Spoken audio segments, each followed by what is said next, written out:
everyone. Hi. Hi, guys. Woo, that's loud. We're just going to do, if I can get everyone to take their seats and start making their way into this area. This is going to be your five-minute warning.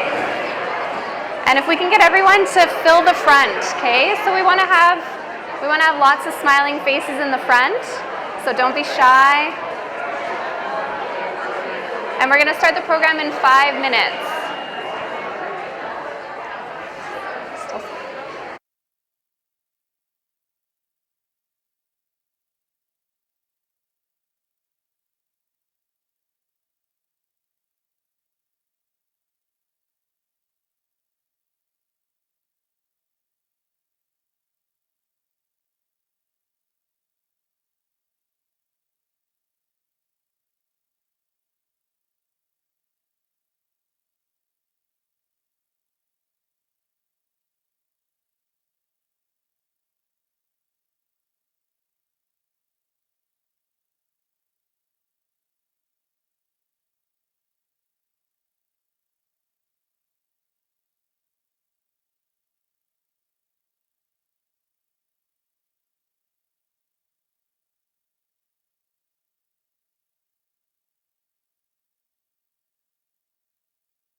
Hi, everyone.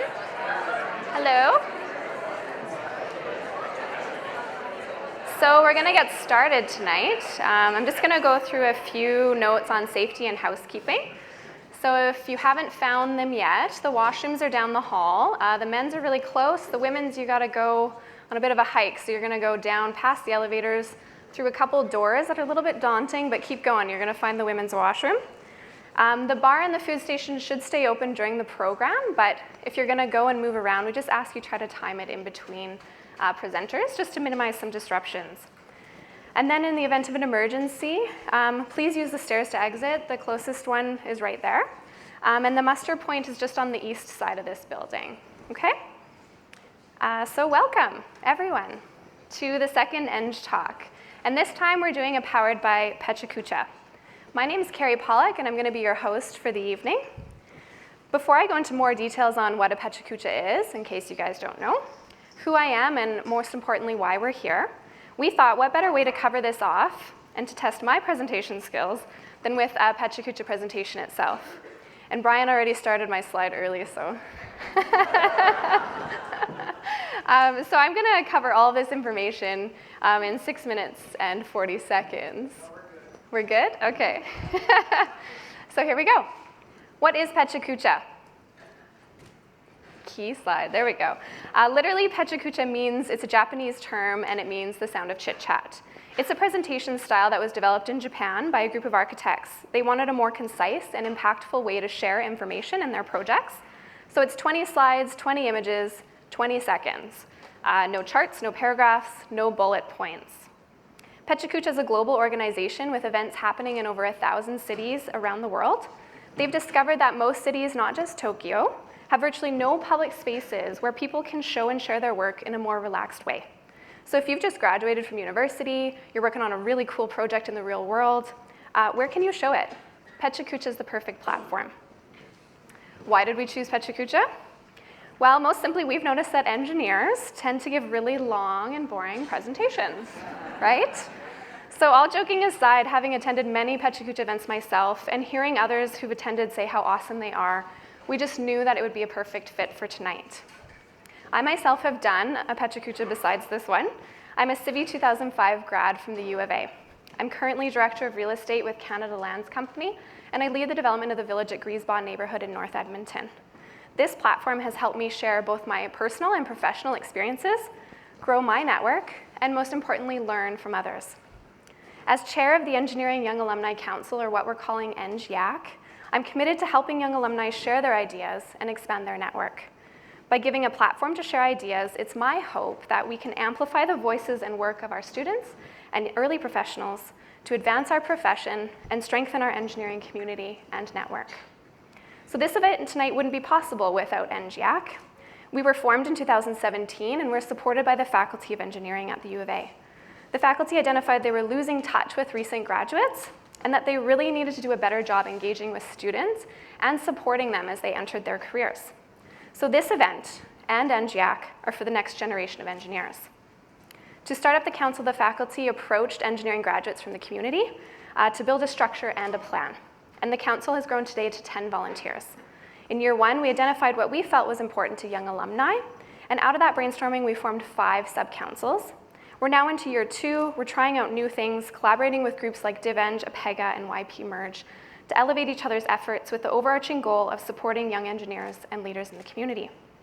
So the Professional Development and Mentorship Sub-Council is responsible for fostering opportunities for young alumni to develop and improve their soft skills and create opportunities for peer-to-peer and student-to-young alumni mentoring.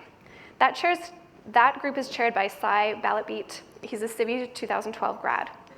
The Community Involvement Sub-Council is focused on identifying and coordinating opportunities for young engineers to positively impact their community. And that's largely through volunteering and community building experiences. This sub-council is currently chaired by Daryl Turan, an Electrical 2010 grad. Our networking sub-council is looking for a new chair. Our interim chair is Suri Panwar, a 2008 Mechie grad, and I believe he had a new baby yesterday, or today.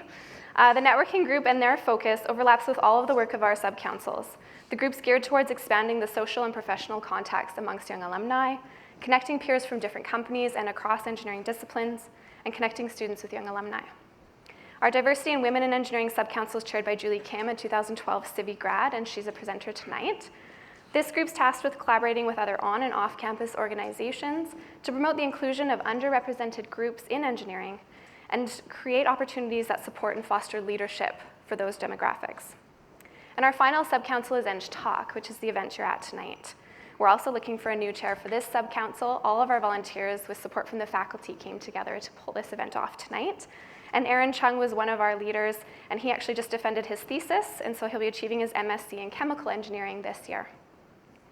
So EnggTALK is a speaker series event that we're really hoping will give young alumni a platform to share their ideas, their passions, and their technical knowledge. We also want to celebrate young alumni doing really great things, and we want to bring young alumni back to the faculty, to the campus, to connect with peers and with students. Some of the other upcoming events that we have in the works include a Habitat for Humanity Volunteer Build Day, our 3rd edition of EnggTALK, which will be during Alumni Weekend, involvement in the campus and Edmonton Pride Parade, hopefully with DivEng, a mentorship event in collaboration with APEGA, future involvement in Gear Week activities, if you remember what Gear Week is, pretty fun, and so much more. But of course, we need volunteers to make this happen. So if any of those subcouncils or events sound great to you, we want you and we need your help. We're looking for new chairs for EnggTALK and networking. And we also need general volunteers to just help us come up with really great ideas, build our network, and execute our plans. So now to the main event and the theming for tonight. Tomorrow, March 8th, is International Women's Day, and their campaign this year is Balance for Better. We believe in a gender-balanced and inclusive engineering community, and we thought what better way to raise awareness and celebrate the successes of women, diversity, and inclusion in engineering than with a platform that gives engineers an opportunity to speak. So our presenters tonight, most of them are U of A alumni. Their work ranges from construction coordinators to community engagement specialists to talent management professionals, and their topics have great range too. Diversity and inclusion means different things to everyone, but the common theme is that we are better together. Better the balance, better the world. And some presentations tonight are gonna get real. Some are gonna share some very personal experiences that will hit home for many and that may come as a surprise to others. So we just want you to know this is a safe space, and if at any point there are any topics or images that make you feel uncomfortable, you are more than welcome to remove yourself from the space or the event, and faculty staff can always let you know when a specific presentation's over if you'd like to rejoin the conversation. The hope tonight is that we break down barriers to these conversations, we open up dialogue on challenges that still exist, and we work as a collective to continue to make our communities, our workplaces, and our lives better. So share your experiences and key messages. I'm running a little bit long tonight, but pictures, social media, key messages tonight, tag at EnggTALK and hashtag EnggTALK. So this is my final slide, slide 20. And as a kickoff for the event tonight, before we dive into the presentations, we have a special video message from City of Edmonton Councillor Bev Esslinger. For those of you who don't know, Bev is the Ward 2 councillor in North Edmonton. She was first elected in 2013, and she's now serving her 2nd term. Bev continues to champion the Women's Initiative, including the Women's Advocacy Voice of Edmonton, or WAVE Committee, and she is also working to build a child-friendly city. Bev's passion for her city and its citizens is demonstrated by her commitment to make Edmonton a better and a more inclusive place to live.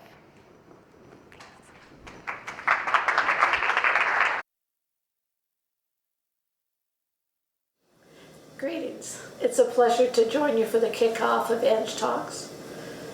Tomorrow is International Women's Day, and the theme this year is Balance for Better. It really aligns with your theme of diversity and inclusion, really building a world that is for everyone. You know, as a city councilor, we've been working on this issue on many fronts. One of the areas is in the design of our city. We have people that travel every day, people that use our roads and our sidewalks, our bus systems. We need to make sure whatever we're designing, whatever we're building, fits for everyone. I'm sure that's no different than engineers when they think about all the potential users when they design something. When we're building a city, we're trying to think about all the potential users. Now we're doing it through gender-based analysis plus, which is really looking at all the perspectives when we build a city. Because we know a city that is built for everyone is a better city. Balance for the better. The other thing that we're thinking about is One that I'm working on is the area of child-friendly. How do we build a city that's good for children? What does that look like? What should that look like? So we've been engaging with many along the way and finding out that, you know what? Not all businesses are designed for children. They're not welcome. How do we go about changing that? How do we change our public spaces so that children not only feel welcomed, but they're engaged by them? Many of you might have been to the zoo recently where you look at, there's a big fish out front and the water pops up and down. I've never been there when there hasn't been a group of children around it. And around them is a group of adults watching the children thoroughly enjoy it. That's great design for me. It's engaging everyone. Piece of public art transporting those people to a place of happiness and joy. We all need a little bit of that. Thank you for listening and allow me to take a few minutes to kick off your event. So on behalf of City Council, I hope you have a very productive time. Let's build a great city together. Thank you.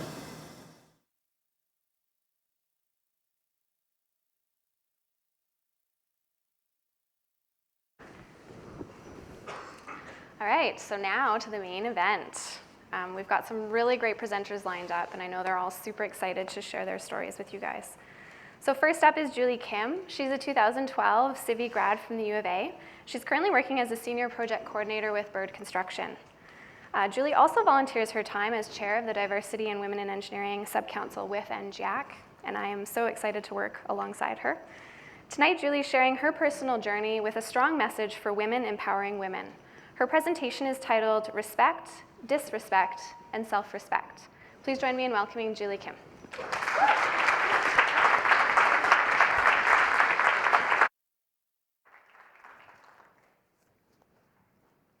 Hello everyone, my name is Julie and I'm excited to talk to you today about my experience as a woman working in a male-dominated industry. As one of the few women in this industry, I came across a lot of hurdles. In order to get past them and become a successful professional and happier person, I need to make changes to my life. I came alone to Canada from South Korea in 2003 when I was 13 years old as an international student. When I came, I could say words like, hi, how are you, I don't know, or thank you. My plan was to attend school to learn English for 1 year, but almost 16 years later, here I am, still in Edmonton.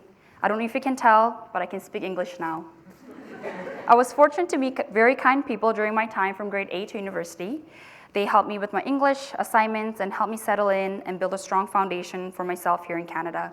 Thanks to their support, I was able to survive U of A's engineering program while also having fun and making a lot of unforgettable memories. I grew up with a very supportive, loving family. My friends and their parents in Canada were also very encouraging and sympathetic to my situation. They made me feel strong and brave. Even though I was here alone, I never felt lonely. I was looking forward to exploring all that life had to offer after university.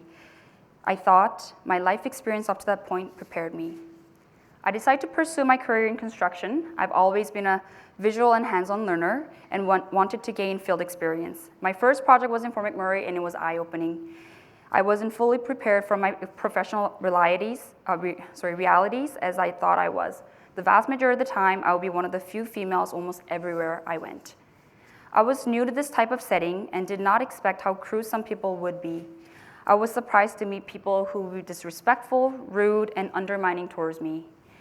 Some did not take me seriously, and it felt like some of them purposely tried to make my life difficult. I didn't know how to handle these situations wisely, and often would just cry over them. I heard comments like, you're a terrible lead coordinator. You're never gonna move up. You're stupid. How many people have you slept with? You're being a bitch. I have more experience than you. And if I said I was tired or wasn't feeling well, I'd be asked if I was on my period or pregnant. Some wouldn't even respond to my questions or completely ignore me altogether. I don't want to paint a negative picture. I did meet great people who took me under their wing and gave me a lot of advice. They listened to me, respected, and cared about me. They genuinely wanted me to grow and succeed.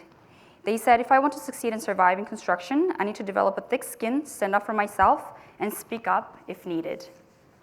But as time went on, it became increasingly difficult to manage the different levels of disrespect. I tried to practice what I learned from my colleagues and previous experiences, but I couldn't resolve some of the conflicts. I tried to take control of situations by facing problems head on, but I didn't know how to do it effectively, and ultimately, I felt that nothing was working.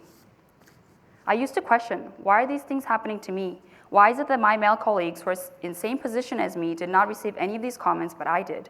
Was it my gender, ethnicity, age, or confidence? I wasn't sure, but because I was the only one receiving these comments, I began to believe that they would impact my professional potential. I was beginning to see the negativity affect my life outside of work. I lost my confidence and was constantly doubting my abilities. I became impatient, irritable, mentally and emotionally exhausted. And I was caring so much about what people thought of me. I did not like how the work environment was influencing my personality. I was living to work, not working to live. I was constantly checking my work emails outside of work hours. I wasted quality time with the people I love by focusing on the negatives. I realized I was letting these disrespectful people take away the life I had built over 15 years. I had to assess my priorities and come up with a list of areas of improvement for myself. I took time to consider my values. I care about my family, friends, health, and balance in life. I needed to put those first again and appreciate my surroundings. I also created small achievable goals. For example, 1 week, I would commit to be more patient with a rude individual and stay confident. Tackling one step at a time felt less overwhelming. I changed my perspective by accepting people for who they are and stopped stressing about what I did or didn't do to deserve poor treatment.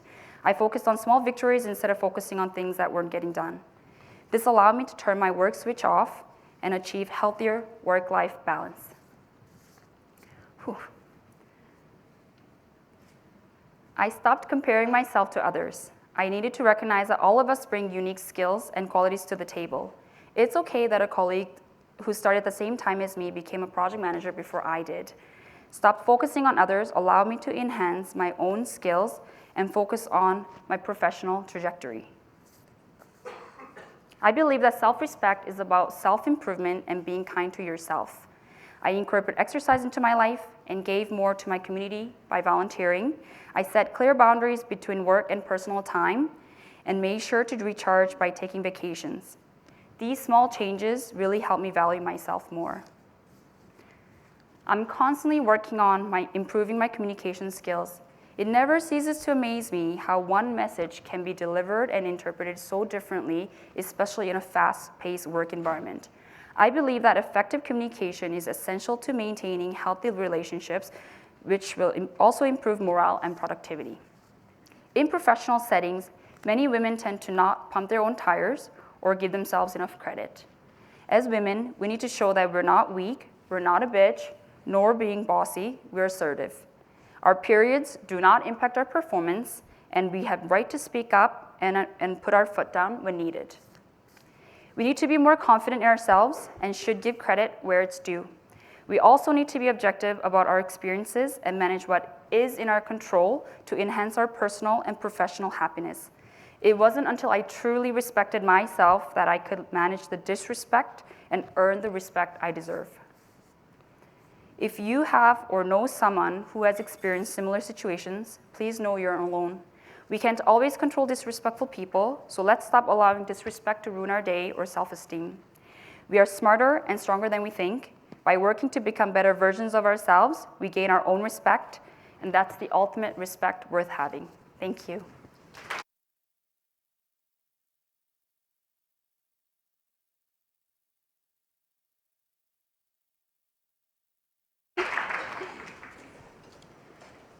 That's a tough one to follow, I think, guys. Yeah, tough one. Our second presenter tonight is Jessica Vandenberg. Jessica has a 2000 Chemie, did I get that right? 2000 Chemie and 2003 Master's graduate from the University of Alberta. She's currently working as an Indigenous community consultant and project engineer at Urban Systems Limited. She'll be talking tonight about balancing life demands, challenging bias, and ultimately pursuing what you love the most. Her presentation is titled, What You Need to Know About Being a Mid-Career Indigenous Female, Mother, Daughter, and Girlfriend. Please join me in welcoming Jessica.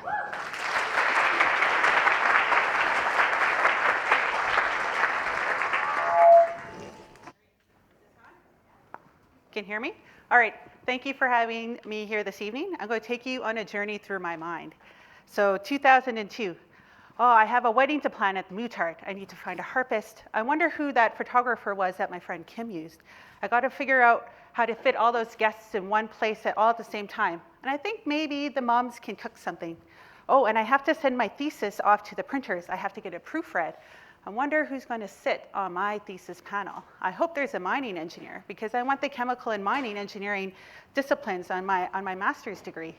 A flotation column for oil sands middlings processing, like you can't go wrong with that technology. We tested it and it worked well. And I have to send in that offer letter. I start my first job in just a few weeks, soon after my thesis defense. I need to remember who I'm going to meet there. I wonder what projects that they'll have me on. I wonder if they'll send me to Fort McMurray. I hope not. I want to stay in Edmonton. 2010. Oh, I'm pregnant again. My second kid is coming. Matthew is only 20 months apart from Katie. I wonder when I should tell my work that I'm pregnant again. It means I can't go into the lab. I wonder if they'll still give me that project that I was hoping for. A lot of things to think about. Oh, now back to planning. Okay, that $6 million pilot plant. Oh yeah, I have to remember to contact the people in Vancouver. They have to get all the apparatus and the specifications right so we can send that up to Fort McMurray for the testing. The sampling's done. We have the operators' schedules. We have the maintenance schedules, shutdown schedules. I think everybody's on board. Wait, a phone call? Hi, Maggie. How's it going? Oh, Wendy and her son died today in a fire.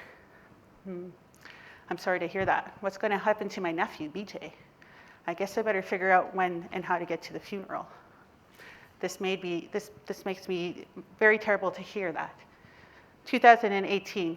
Okay, the divorce is finally processed. I wonder why we thought it was a good idea to buy a larger house. I guess I'm going to have to refigure out the mortgages. I'm glad the kids have made it through all right. They're the most important through all of this. But I have to figure out the finances now. It's just me. I hope that I can make it through the next year. Okay, now back, I need to think about work. I need to plan out my next quarter. I wonder when they're going to take away those 2 other departments that they gave me and said were temporary 2 years ago. I better get into budget planning. Oh, and I need to plan those committee meetings. Everybody needs to know. And Engineers Canada wanted their feedback back last week. Oh, so many things to do. What? Another phone call. Mom had a stroke. She stopped eating. We have to decide what? Okay, everything can wait. I'm coming up there. Life throws at you a lot of things. These were just moments of time in my life. Time is something that I've come to appreciate. So 2002, 2010, 2018, they were all just these moments in time. Since I was little, I've come to appreciate time. It is something that you can't change. You can't slow it down, you can't stop it, you can't rewind it, you can't speed it up. It continues to tick by, and I continue to feel it and hear it. But I know there's only 24 hours in a day and 168 hours in a week. And because of that, I know you have to make every minute count. And in order to do that, you need to plan. You need to think about where you're spending your time and make sure that it's worth it. You need to find time for work. You need to find time for your family life, for your parents, for your friends, and for your kids. And somewhere in there, you have to sleep. As you get older, your responsibility grows, both in your career as well as in your family life, whether that's looking after aging parents, looking after kids, whether it's helping your friends as they go through their own difficult journeys and giving them advice. So how did I get through these times? Understanding that in the bad times that they will pass, and knowing that I can't create, destroy, nor rewind time, but I can buy time, and I can make moments count. Paying someone to clean my house, partnering with somebody on a work project, asking for help from people to look after my kids and building that support network. I also came to the realization that I can't change anybody except myself. Nothing teaches you that more than potty training a child. Nothing teaches you that more than trying to get your kid to do something that they don't want to do. And so I'm a better engineer because of my home life, because what have I had to go through? And when it comes to only changing myself, I know that I can only change my own attitudes, my own behaviors, how I react, and how I feel in certain situations. Unconscious bias is alive everywhere, ingrained into us from experiences that we had growing up. But through self-awareness, intentional development, and practice, you can change yourself. And because you know yourself, you know how you can handle stress. My stress reliever is the mountains. They give me happiness. Spending time in nature, whether it's skiing, camping, fishing, just being out of doors is my stress reliever, and I know that about myself. I used to feel guilty and ashamed and like an imposter, inadequate, and that I let a lot of people down by not saying yes to everything. But like an airplane, you have to take care of yourself first before you can help anyone else. You need to learn how to take it easy on yourself. I've also found that you need an ability to ask for forgiveness. Saying that I'm wrong and has given me an humbleness and authenticity that allows me to build and strengthen the relationships that I have, even with myself. I make mistakes and have fears and insecurities, but admitting these when they are a factor is important. Creating these partnerships and coming to a better place. The next piece of advice I want to give you is that no one knows what you're thinking and feeling, so you have to be able to articulate it. You have to be able to explain your own attitudes and behaviors and why something upsets you. And through that, you can come to a better place where you can move forward on your journey together. The last piece of advice that I want to share for you is that you need to share your story, because it gives a chance and it creates hope to other people. It gives the hope that they're not alone and not the only ones who have gone through this. So I hope next International Women's Day that it is you up here sharing your story for the rest of us and creating hope for everyone. Thank you for your time.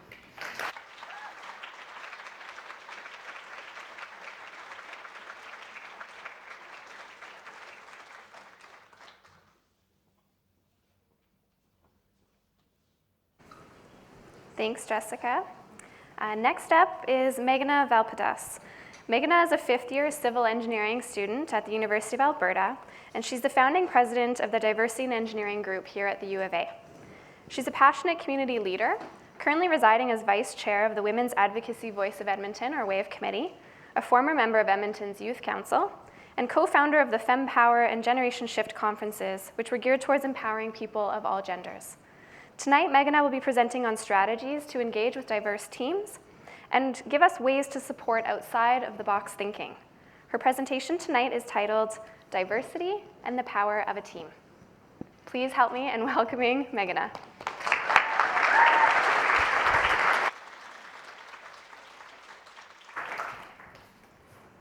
So we want diverse teams, but how do we lead them, build them, and create an environment to fully appreciate diverse experiences and backgrounds? I'm Meghna, President of Diversity and Engineering, and today I'll be sharing with you 5 tips to harness the diversity on your teams to be more effective, innovative, and financially prosperous. Now, some quick context. I created Diversity and Engineering as a means to support underrepresented groups in STEM, and a belief that fuels our work is the recognition of the inherent power of diversity in solving complex global issues. But before I share my 5 tips with you, I want you all to take just a quick second to think about the traits that make you, you. For example, I'm a woman, an engineer, I'm super clumsy, the list goes on for all of us. But when these traits are combined, we are more than the sum of our parts, and we have perspectives that are unique to our experiences and to our backgrounds. And when these perspectives are harnessed on a team, teams are at their fullest innovative potential. So let's get started with the first tip. Do your research. I encourage people to start learning definitions of words that may seem unfamiliar to them but are super relevant to other people. For example, equity versus equality, microaggressions. The more knowledge you have, the better you can understand different perspectives on your team. As an example, let's talk about microaggressions. A microaggression is a statement that perpetuates stereotypes about marginalized groups. They're often compared to mosquito bites because they're small annoyances that build up to be a really big problem. You've heard them before, things like, you don't look like an engineer, or your English is so good.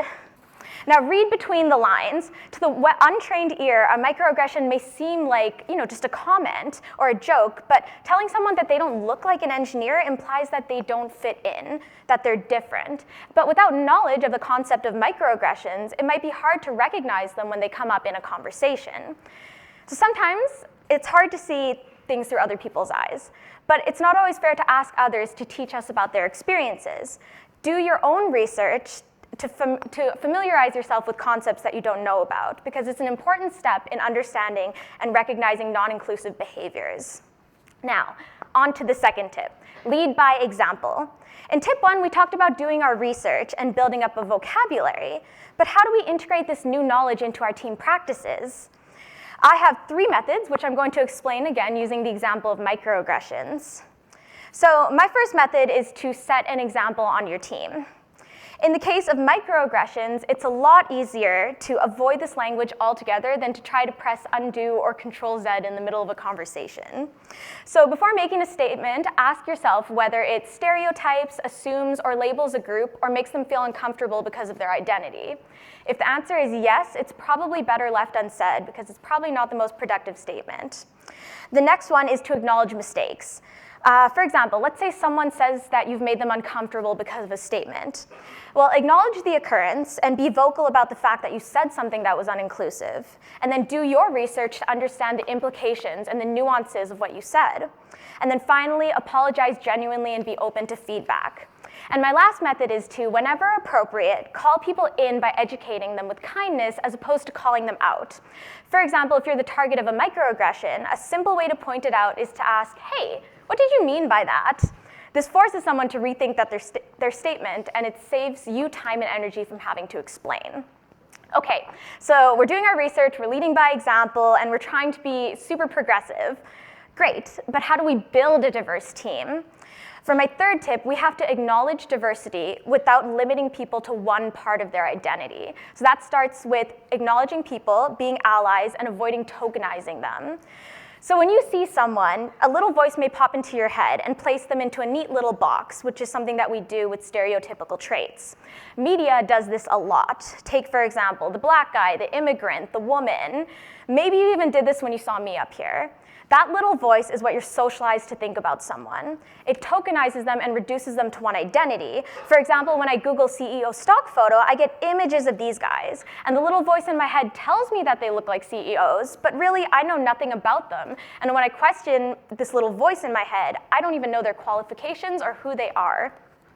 Now, I want you to take a second and look at these 2 folks. Who would you choose to be your CEO? True allyship begins when you start questioning how and why you categorize people.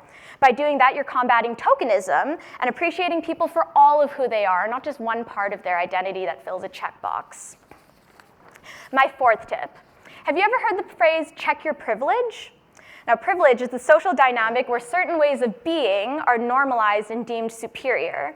And people are often said to have privilege when their identity fits what's called a societal norm, making them blind to the experience of other people who may not fit that societal norm. But what does that mean for our teams? Well, privilege allows the blindness of people to the experience of others. For example, how many of you had to check whether this building had accessible entrances?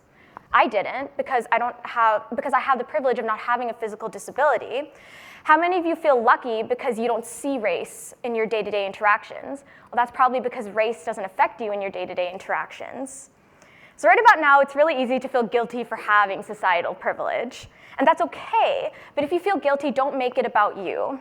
Feel it, recognize it, and do your research to figure out what you can do to use your privilege to amplify the voices of others and support people who don't have the same social privilege as you.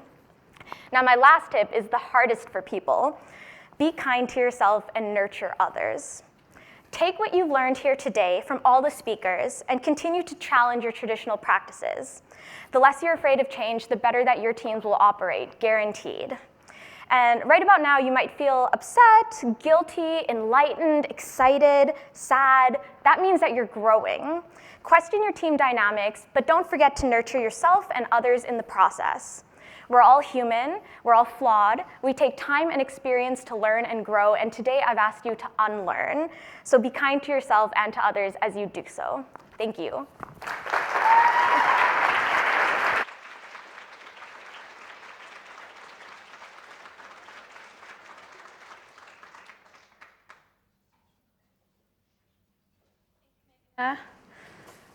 Okay, we're almost halfway there. Our next speaker is Megan Gabers. Megan's a 2014 Civi graduate from the University of Alberta. She's currently practicing as an EIT and working as a construction coordinator with Ellis Dawn. Megan will be sharing her journey in making a mark in the construction industry and tell us why we need more engineers and more diversity on these construction teams. And her presentation tonight is titled My Roller Coaster Journey in the Construction Industry. Please join me in welcoming Megan.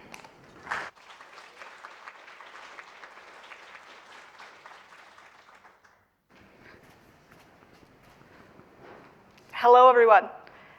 So to me, working in construction is kind of like a roller coaster. There's ups, there's downs, and it's sometimes a little bit scary. So a bit of background on me. I'm originally from a really small community, Canuso, Alberta, and I graduated from civil environmental engineering. I want to take you on a tour of my roller coaster so far. So upon graduation, I found myself on the Curl Expansion Project, 70 kilometers north of Fort McMurray. This facility here upgrades bitumen to a point it can enter a pipeline system. So it was fly in, fly out. I was scared shitless. Next, so on site, I was a field engineer in training in the glamorous sector of piping installation.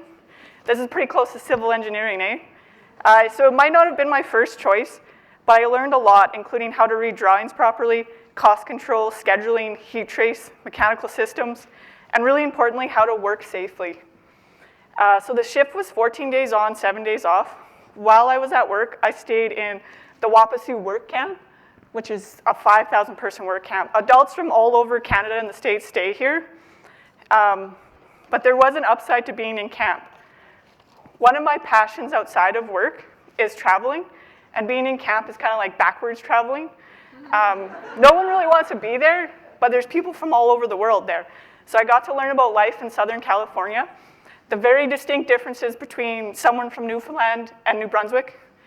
So on the left here is fresh jarred lobster I enjoyed in camp, straight from Newfoundland that my superintendent shared with me. Next, I found myself working at Stantec in geotechnical consulting. I got dirty in the pipeline world, first in Regina, and then outside of Brandon, Manitoba. Here's the site in Brandon before I got there. The river slope has stability issues, and there's 7 pipelines under the slope here. So if that slope were to fail, there's risk for pipeline damage in a highly sensitive area. So that whole river was dammed up and excavated out and rebuilt properly. My role on site was to represent the engineer and help determine how far and where to dig. I really enjoyed being in Manitoba for this project. On one of my Sundays off, I drove into Winnipeg to check out the Canadian Museum for Human Rights. Highly recommend. And I also got to check out the Forks. Working on site, you come to expect the unexpected. Surprise ground conditions, unknown utilities, weather delays are the regular. Also, here in Winnipeg, I met Sarah the camel. Also very unexpected to see a camel in Manitoba. Sorry, in Glenborough, so that's on the way to Brandon from Winnipeg. So opportunities like this is something I'd miss if I work in Edmonton, downtown Edmonton every day. Here's the final photo of the job. You wouldn't really know anything happened, but extensive work went into preventing pipeline damage. Traveling for work can be difficult, but nothing teaches you more about engineering than being on site. So I'm currently working on the Valley Line LRT project. This is the Davie Station.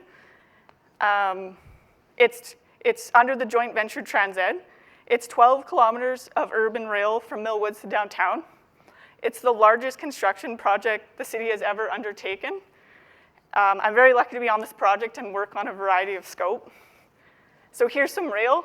It is a rail project, so on the left is special track, and on the right, we're getting ready for a second cast for direct fixation. We're starting to see some major progress on this job. Something we are becoming known for are these spans are going up in the air just north of the White Mud. It's really exciting for everyone. What gets less attention is the amount of work that goes into the ground before the public sees progress. Right here is the Davies Utility Complex building area coming up. So we put 29 11-meter cast-in-place piles in the ground and found out the ground was incompetent to support the building. So we had to excavate halfway down the piles. And it was crazy. When you were in this pit, it felt like the Parthenon in Athens. And then, so this building houses the substation. So there's 3 levels of duct banks that go in below. How we build them was up to us, how we routed them. So I've really come to learn there's no right way to build. You just weigh the options of better or worse ways. Architectural challenges, something that was new to me. Introducing the mock-up. So this is colored concrete. So it's much easier to meet a strength requirement on concrete. Much harder to get people to agree on a color. It's also really hard to get certain colors in concrete. That's supposed to be bamboo, and it doesn't look like bamboo. So working in the heart of an active city is challenging. One day we will all wake up, and the Bonnie Doon traffic circle will be an intersection. There's planning to break down the traffic phases and then the scope into pieces. I can't say enough about the amazing people on this project. Here's a photo of us playing shinny after work. It's like a family. I also want to recognize the incredible craft I work with. Day to day, I'm more likely to learn something from a foreman than a designer. For an example, this is Johnny Foreman teaching Bikram how to skate for the very first time, so that was pretty cool.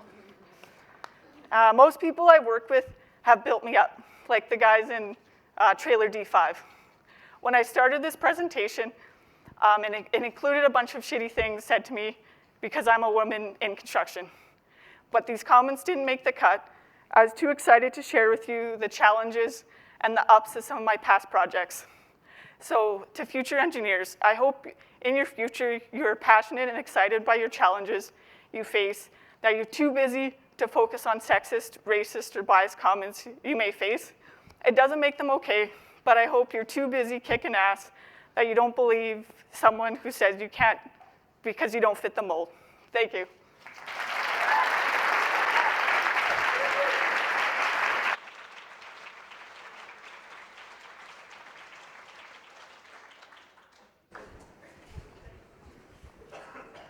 Thanks, Megan.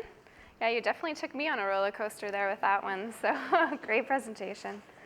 Our next presenter is Leanne Stinn. Leanne is a 2015 Civi graduate from the University of Alberta, currently working as an EIT and design engineer with FastNep. FastNep's an internationally recognized structural engineering firm with a team that prioritizes creativity and simplicity and believes that a successful project is one where the structural form enhances the primary function. I highly recommend you Google them. I hadn't heard of them, and they're good. They do some great work. So tonight, Leanne will be reminiscing on the history of the iconic Stanley A. Milner Library in downtown Edmonton, all the while giving us an overview of the structural journey of the building and her own empowering journey being an integral part of the project team. Her presentation is titled Revitalization of the Stanley A. Milner Library, An Empowering Journey. Please join me in welcoming Leanne.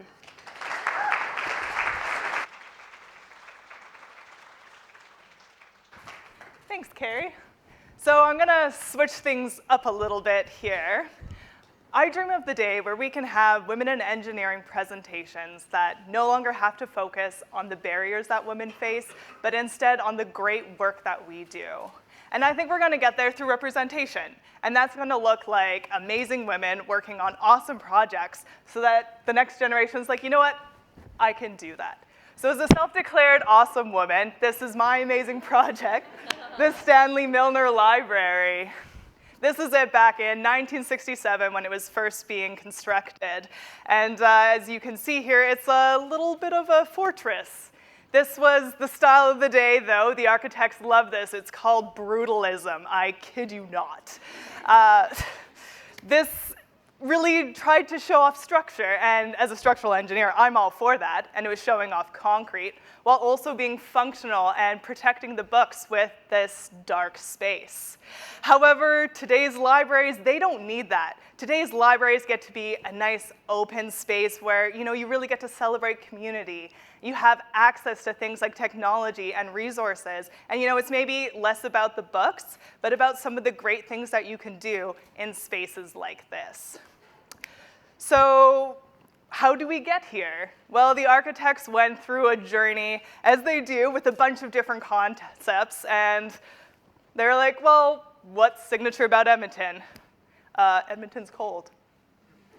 So they were inspired by frost. So those tendrils that you see, some of those nice planar structures, and as structural engineers, we're like, you know, we can get on board with this. So we decided, you know what, let's embrace this through a system of trusses. So you can see here, we've got 3 trusses. Some of these are 4 stories high. They're crossing across the building all the way through, and it's supporting this amazing facade by tying back to the existing column system. So when we, as structural engineers, go to design this, we're approaching it from those final loading conditions. So that means you've got your floors in place, you've got people walking around, you've got some heavy library stacks. And this has a tendency to make your beams deflect. So, you know, you want a nice flat floor, so we're going to camber that up so that you have that nice straight beam. But what this looks like in construction without those loads is assembling a bunch of bent sticks. This is a challenge. And so throughout the construction process, I had to go to these meetings at milestones being like, this is how the building's deflecting now. Does this line up with your model? Now, when we were talking about deflection, one of the areas that came up is this reading ramp. So it's beautiful. It's open. It's a nice, slender structure. But as structural engineers, this is kind of at odds because you have people walking along, and that creates rhythm, which if you're reading on this ramp is super annoying. So to get rid of this, we had to find creative ways to inject stiffness into the structure. And that meant creative ways to support this ramp. So you can see we're connecting into the truss, and that's a bunch of steel coming together to a point. So that's complex geometry that we had to work through and fit and be flexible with. So I'm going to draw your attention to our site plan up top. If you'll notice, this is a picture of the Milner Library, and next to that, that is the Coliseum, the original one downtown.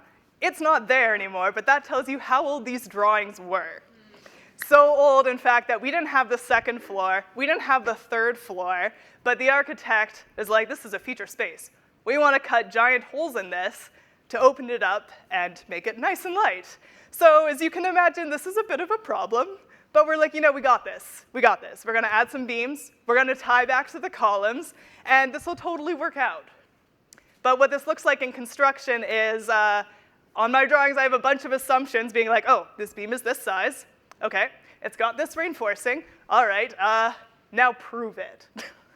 So you have to be creative. You have to investigate a little bit. So we had to employ a multitude of techniques. So this involved X-ray scanning. This involved literally chopping into our beam, counting the bars, measuring them, and being like, yep, that's what we've got. And sometimes what it also meant is trial and error. Please do not lose any of my reinforcing bars. So this is what we had to do, what we had to work with. Now, when we removed all of the cladding of this existing structure, we kind of lost some of our lateral protection. So what we were using to protect against wind and seismic loads. We had to replace this with steel braces, which then tied back to the existing concrete columns. This is a bit of a challenge, you might imagine, and we had our engineering solution, and then the guys on site were like, nah, it needs to be more constructible. And so finally we arrived on this solution, which was a nice compromise. Engineers were happy, the site guys were living with it. Now, all of this was really a lot of work, but as you can see, this is where we're at today. And I think that we have made a ton of progress going from that building, 1967 fortress, to where we are today. And I think this parallels the journey that women have made in this industry. Starting back in 1967, I don't imagine that there were any women on this job, let alone any women as young as I am. And we couldn't have done this project without huge amounts of collaboration and talking back and forth. And I think that's similar to how women aren't going to make it in this industry without that same level of open communication and talking back and forth. So that collaboration was key. And on this project, we had some great architects with TPL and Stantec, but what I really appreciated was how many other women were with me on this job. There was a female electrical engineer, a female mechanical design engineer. I had my first all-woman technical email. It was so empowering. And even just the opportunity to work on this job has just blown my mind. Having a company that trusts you, that believes in you, and says you can do it, that is empowering beyond words. I hope all of you have been similarly empowered by this presentation. Thank you.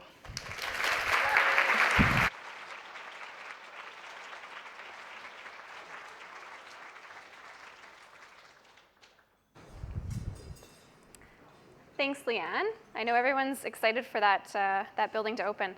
Do you have an ETA, Leanne, on when it's going to open? I heard 2020. Yes, currently. Okay. 2020, stay tuned. It's going to be a fabulous, fabulous public space. Our next speaker is Kirill Mendoza. Kirill Mendoza is actually, she's come up from Calgary. And you have to be excited about that. I know there's an Edmonton, Calgary thing, but this is great news for us. Kirill's a 2017 BCIS graduate from Mount Royal in Calgary and a software developer in robotics at ATB Financial. Kirill will be talking about challenges she's encountered in the tech industry and how these challenges have inspired her to take a more active role in her community. Her presentation today is titled Wins and Losses as a Triple Minority. Please join me in welcoming Kirill.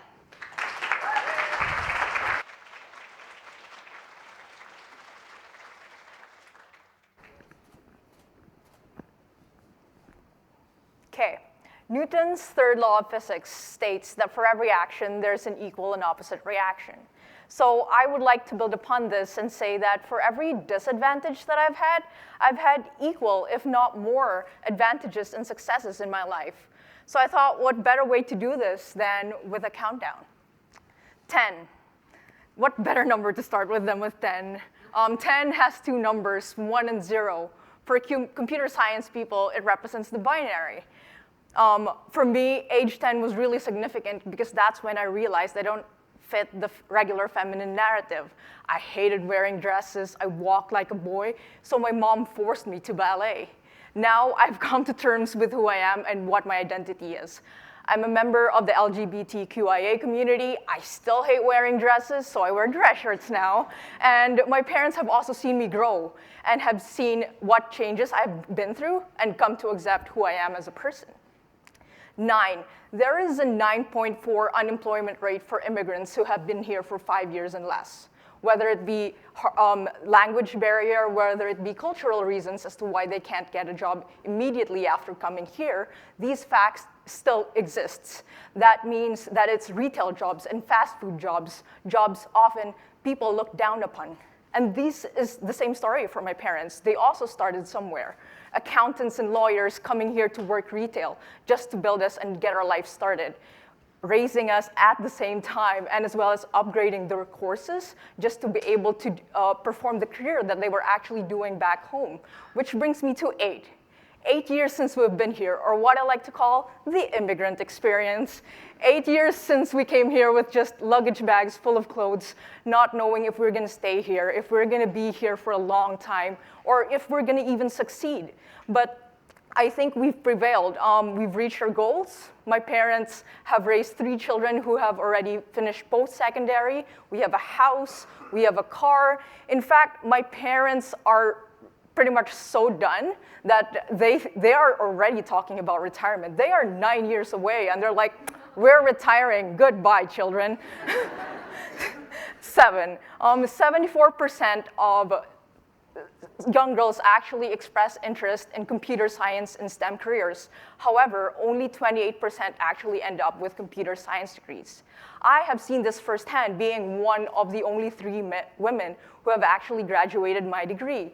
In retrospect, it looks like things may not have changed, but actually things have changed. One thing, allyship. And I have seen that in the professors that we've had in university.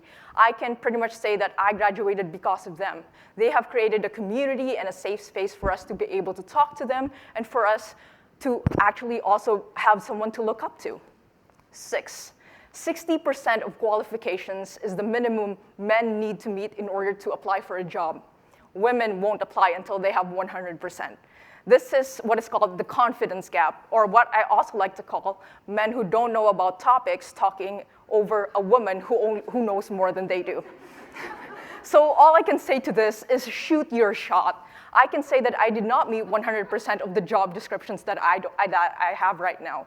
What I did is I shoot my shot. I went to the manager and be like, hey, what are you looking for? Here's my learning plan in order to get to where you want, and tell me what you need from me. And they've decided to give that to me. So, shoot your shot. 5, did you know that only 5% of startups are owned by women? 5. Yet research shows that women-led startups actually outperform male ones. So what that means to me is that who should run the world? Women. Hey. And then I've had the opportunity to be able to do this, actually. Back in university, I was able to create Little Blue Cloud with my partner, and we created it as a pitch. It's a mental health app for those suffering from depression and anxiety. And I've learned things I wouldn't have otherwise learned if I didn't go through it. The soft skills, the hard skills, and the mentorship from people I would never have met otherwise as well. 4, there is a 41% quit rate in the industry, whether it be harassment, the glass ceiling, maternity leave, anything else really.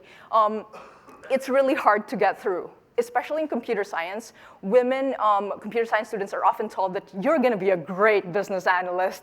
And for someone who likes developing, that's not a fun path. So I have the honor of being able to work in a team, the innovation team, where I get to flex both my technical and my business muscles and participate in ideation, discovery, and development, so I can see a path for myself, whether it be both of them or either one of them. 3, I belong in 3 minority groups: the LGBTQIA+ minority, Filipino, and a woman. I am the gobsmack middle of this minority Venn diagram. If Donald Trump can see me, he might possibly cry. I am everything he hates. But despite this, I have had my privileges. And this is something Meghana talked about earlier. I am able-bodied. I had the privilege of studying in good schools back home so that I can come here and I don't get, oh, why is your English so good? And I'm like, colonization. So it's these kinds of things that I still have compared to other people. It's how I'm going to use them to help other people, essentially.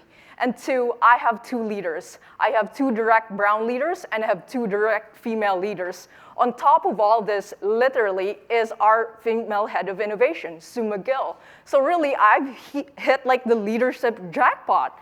I thought my leader was just gonna be white male forever and ever. And yet here we are. But because of this, I have someone I can look forward to. You can't be what you can't see, and right now I can see myself in 4 different people. At the same time, they have allowed me to push myself into things I wouldn't have done, like this one, like talking in front of people who don't know me. So hi. And then 1, I'm here to tell you that this is also the last one, so I'm here to tell you that it only takes 1. If you can't see the representation that you need, maybe you need to be the representation that you need. Someone out there is going to be looking for someone like them, and maybe it's you, and you won't know until you actually do it. So thank you.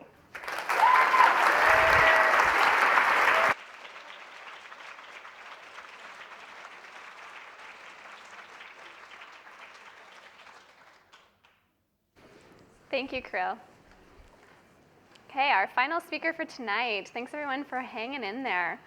Our final presenter is Jillian Tachek. Jill is a Civi 2012 grad from the U of S. She was both the Henry Berks and Sons Medal recipient, as well as a recipient of the APEGA Past President's Medal in Civil Engineering in her graduating year. Jill's currently working at Enbridge as a lone engineer in a unique secondment to human resources. She's been working at Enbridge since graduation in a variety of roles, from project management to technical design to data analytics. Although Jill feels lucky to work for a company that's making great efforts to shine a spotlight on diversity and inclusion, she knows this isn't the case in all engineering workplaces. More must be done to drive positive change around diversity and inclusion within our engineering profession. Her presentation tonight is titled #MeToo in Corporate Canada. Let's change the story. Please join me in welcoming Jill.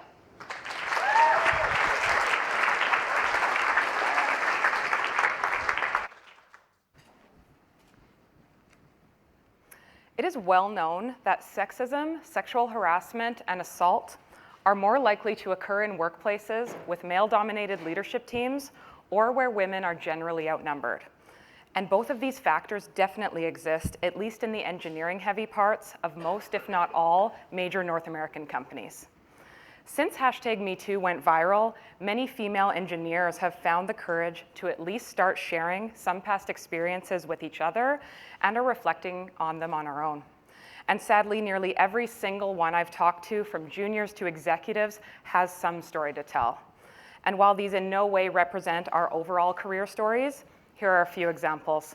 From unwanted touching, gross comments, being shoved up against a wall, incessant requests for dates, being asked to show skin for clients, scheduling meetings at strip clubs, being told to shut up slut by management in front of peers, and even being followed home. My first and worst Me Too story came way too early in my career. With a week to go on my very first co-op term, my engineering manager decided to give me a creepy shoulder rub when we were alone, and then repeatedly suggest that we should start having sex when I went back to school. And in rereading the messages with my best friend from that story, I was a poster child for every reason now that we read why people don't report this stuff. The embarrassment, not wanting to cause trouble, fear of retaliation. I'm probably overreacting. What if they don't believe me? I am an educated, confident woman. How did I let this happen? So what can we do to eliminate these types of stories for the next generation of engineers coming behind us? What did my 20-year-old self need then? Surprise, surprise, I'm an engineer who loves problem solving, so I did a ton of research about this problem, and I have some thoughts to share. One thing I will say is that the typical mechanisms that we have to report workplace harassment are underused because they are super uncomfortable. Like, sorry, unless you can guarantee me that my harasser will be removed from my work environment forever and that this will in no way lead back to me, then no, I won't be calling your hotline. I'm not submitting a form to HR because I could have so much more to lose than to gain by reporting, especially when the perpetrators often hold a ton of power.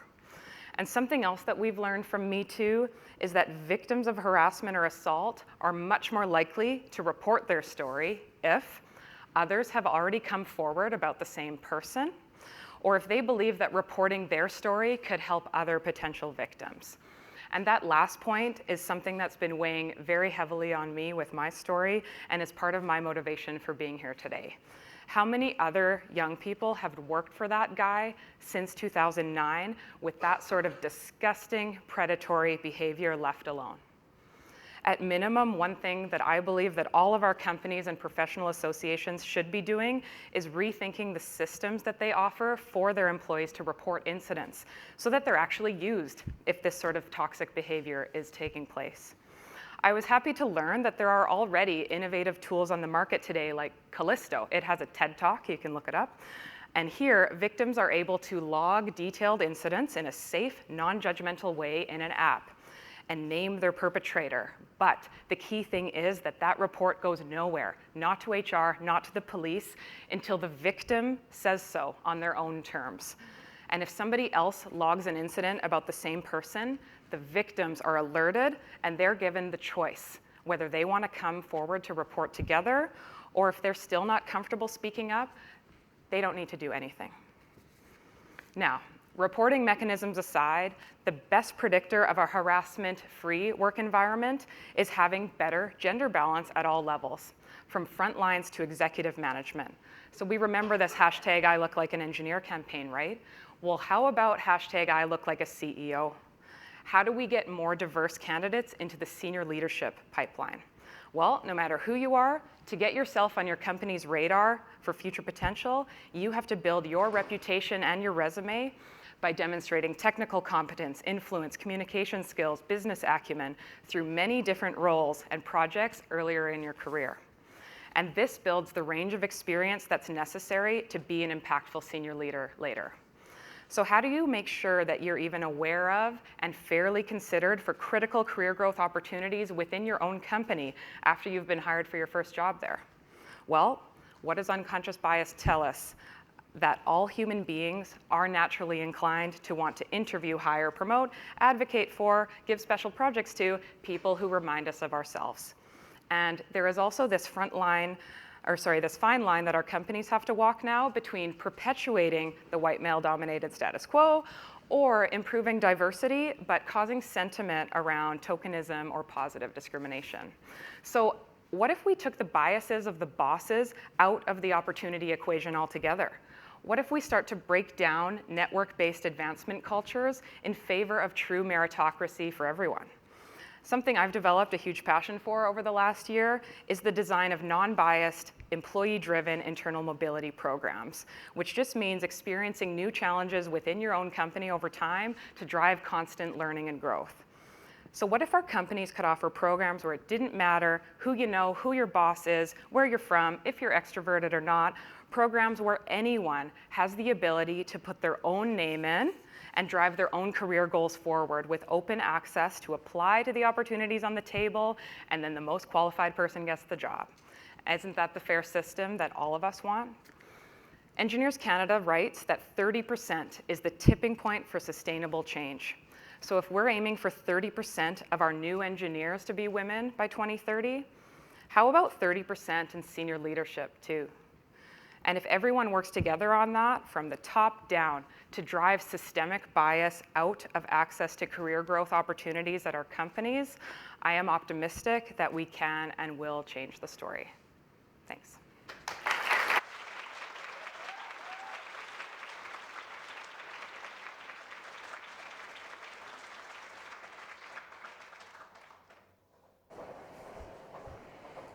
Okay, so that concludes the formal part of our program tonight. So we're just gonna get all the presenters back up here. We're gonna give them one last big round of applause, and then we're gonna do some quick photos with the presenters, and then everyone's welcome to stay to do some more informal networking, to chat with some of these presenters if there was something that hit home for you. So thank you everyone for coming tonight, for your support of EnggTALK, the faculty, and most strongly women engineers here tonight. So thank you everyone. And presenters, if you can come on up.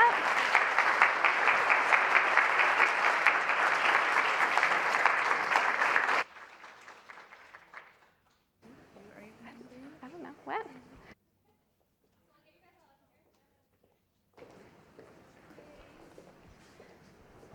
And we'll just do one final round of applause for these guys, and then you guys can mingle.